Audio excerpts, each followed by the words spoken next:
So hello everyone and welcome back to the channel. Today we're going to talk about the Brands Hatch track day. So when we arrived there were 60 to 70 cars there, which I wasn't expecting. I'm used to going on the beginner's day or the novice day where I think you get around about 30 cars or something like that. So when we got there and there was the 60 to 70 cars, I was quite surprised. Now the footage that I was going to take on my drone, the GoPro, the Canon. I've got two Canons actually. I was going to take all the footage with that. And I did get quite a bit of footage, but unfortunately I couldn't fly the drone, so I haven't got any footage with that. And also with the GoPro, I think I only managed to get my last track session in because I kept forgetting to press record as I haven't used my GoPro in so long. So the day started about 6 o'clock. We got up, we got the car ready, and then we headed down to McDonald's to get some breakfast. That's where we met Glenn and Harris, as Bucky was running a bit late, so he was going to meet us at Brands Hatch. Once we'd eaten, we took a 20-minute journey over the bridge and then got to Brands Hatch circuit. So when we got to Brands Hatch, the weather was really bad. So it'd been raining the night before and it was really foggy out, so we was not too sure how the day was going to progress. Once you get there, basically what we've done is we drive through, we go through the pit lanes, and then when you drive through all the pit lanes you get to see your name on the board, which basically designates what pit area you're in. So me and Glenn were right at the end where the noise testing was, so that was quite good for us. And then what you do is you go and get yourself a coffee or something, and then you sign in on time. So you sign on, let them know your details. Then you go to the briefing room, and obviously they tell you about all the flags and what the weather's like and what lines to follow, give you a little bit of a little helper towards the day. Then once that's over, you can basically go to your pit, get your car ready, and then you go for a sighting lap. So on the sighting laps, basically what happens is that a lead car will go out, which is one of the Brands Hatch trainers. They then take the lead car and they basically show them the line that they need to take, and then all the other cars behind follow, and so everyone gets to know the best line, you know, to go around Brands Hatch. And we was on the Indy circuit that day. So the only thing I don't like about sighting laps is that as long as everyone follows that exact line, then everyone knows the line, because obviously you're snaking along and following it. But what tends to happen is people obviously get a bit excited, it's their first track day, and they start to veer left and right just to start warming up the tyres and the brakes, etc. So it kind of takes them off that line just a little bit. But once you're obviously on the track, then you start to know the lines anyway, so it's not too much of a problem.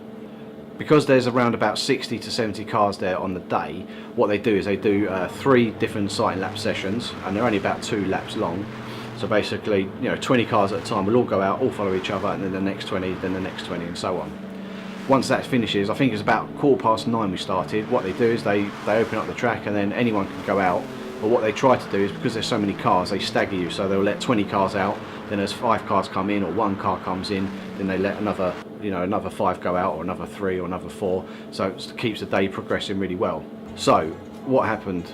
Well, on the first go, I think we left it about 20 minutes, had our coffee, got the car ready, everyone was going out. You could see that the track was really damp, but you thought, well, you've got to get out there anyway and enjoy the day. So as we got out there, I think it was about 9:30, we started queuing up in the pits, and then literally as we was getting to the front, we see the red flags come on. So they've got the lights at Brands Hatch, you had the red lights flashing, so we knew there'd been an incident, but we obviously didn't know what had happened. And I think after about 20-25 minutes, one of the marshals came to us and he said that one of the cars has actually dropped power steering fluid, but because they hadn't realised, the whole track was covered in power steering fluid. So they had to obviously get out the tractors and the cleaners, and then I think they spent around about 40 minutes clearing up the whole track. So once that's done, we thought, okay, this is good. But then what happened was that we got notified that there was actually going to be a funeral procession on the day for one of the D&G recovery drivers. So what they done is that they had all of the D&G cars and the funeral car, they came out on track and they did one slow lap of the circuit, and they came to the start finish line where they had some pictures taken with the family, and I thought that was a really nice thing to do. So once they had finished and the track was then cleared up, they did say to us we can all go out and enjoy the rest of the session. So after queuing for an hour and a half, I'd left my GoPro running, thinking obviously I was about to go on track an hour and a half ago, so that ran out of memory straight away and battery. But what we done was we went out on the track. We was actually the first one out, me and my wife. We was the first people out on the track, and I even joked around and said we need to be careful because obviously it's very wet out there in a minute and there was some power steering fluid.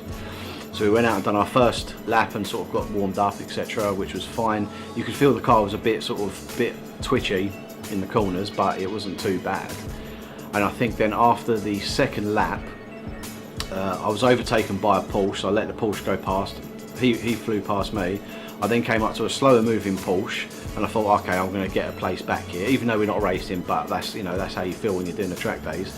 So I started overtaking the Porsche down by Surtees, and as we came into Surtees, I was completely off the racing line when I was overtaking, and I can't explain what happened, and I'm really sorry, but I've got no footage of it. But basically the back end of my car sort of started sliding outwards, and then we ended up doing two 360-degree spins, went across the rumble strips, and then ended up on the grass sliding.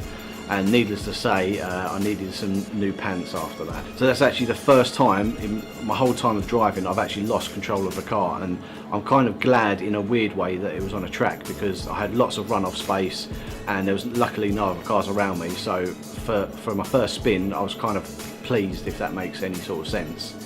But after that, obviously what I'd done was I came off the grass, drove back on the track, and luckily it was quite near the pit area, because Surtees is just near the pits.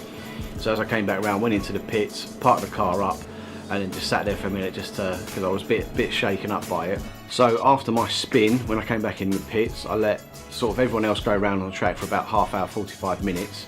And in that time, thankfully, the whole track started to dry up so you could start seeing the racing line. So I said to my wife, right, let's go back out again. So there's nothing like falling off a bike and getting straight back on it. So we then queued up for the pits, went out and had the first session, and I think was out there for about 10-15 minutes and all went well. So the day was a full day, so it's from 9 till 5. So you can basically go out as many times as you want on the track. You spend as long as you want out there, and if you need petrol, you basically go out of Brands Hatch, turn left, there's a Texaco garage, and you basically keep filling up until you need to. Luckily I only needed 1 tank of fuel for the whole day, which was pretty good. I think all in all I did 6 sessions out there. So I took my wife out there, my dad came along, so I took him out there, and then my cousin came along with his 2 boys, and I took them out on track as well. Everyone really enjoyed it, and it's a great day out there. The only thing I would say with the general days is that I thought my car was fast, and don't get me wrong, it is a quick car, but it's obviously not the fastest car in the world. So there was really fast cars out there as well, and dedicated track cars, which I didn't realise. So on a general day, anyone can turn up. So I think pretty much Nigel Mansell could turn up in any car that he wanted to, and he could race around on the track. Whereas when you go to novice days or beginners days, they kind of say, they know how many track days you've done. When you go on, like, say, MSV, if you've done 10 track days with them, they'll know that you're not a beginner anymore and that you need to sort of step up and go up to the next level. With general days, obviously, like I said before, you can take any car there that you want. You can trail I think most people trailered their cars there. So we had like a Porsche next to us in the garage, and he was there with, you know, full race suspension, slick tyres. He had a mechanic with him, and he actually had a GT3 RS as well with him, which he took out later on in the day. So there's a whole different range of cars out there. Whereas when you go to like a beginner's day, for example, it's a lot of people that, you know, go in there, slower cars like 1.2s, 1.4s, 2 litre turbos. There's all different types of cars, but they're more road going beginner cars, if that makes sense. Now, the one thing I did notice with my car is that it needs setting up. Not as if I'm going to be, you know, a track addict, I'm going to go on track all the time, but it is one thing that I enjoy doing in this car. And, you know, I don't drive it a lot on the road these days anyway, because it's on 130,000 miles, so I try not to drive it too much. But I do enjoy taking it on the track, because, you know, you're in a controlled environment and you can go as fast as the, you know, the car can handle, unless you spin, of course.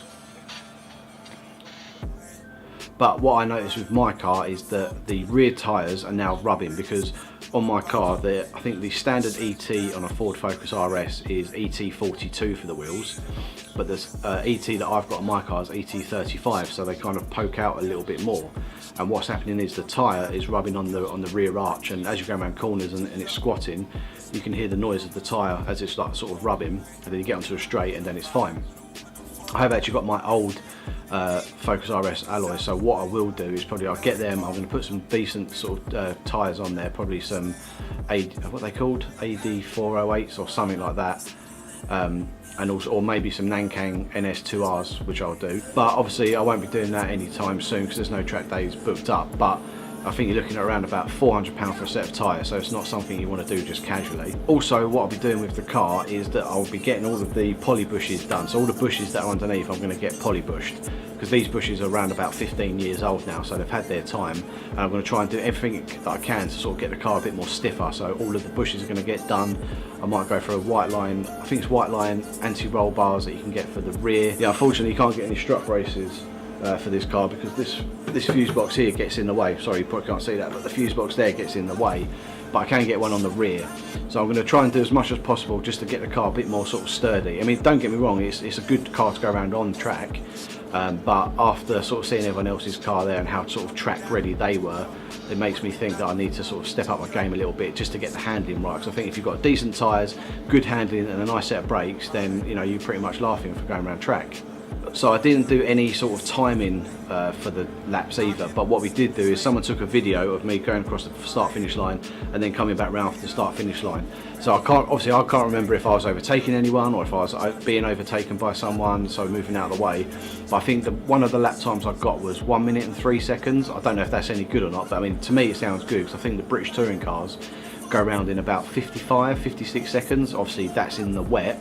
In the dry they probably fly around there even quicker, but yeah, I think I was getting about 1 minute and 3 seconds. I don't know if that's my best lap or not, but we'll take that as my best lap. Anyway, I hope to be doing more track day videos. Obviously I'll be doing more videos on this when I've been doing the underneath of the car. Hopefully I can take the camera along and I can give it to the guys, and when we take the car up I can, you know, film all the bushes being taken out, etc.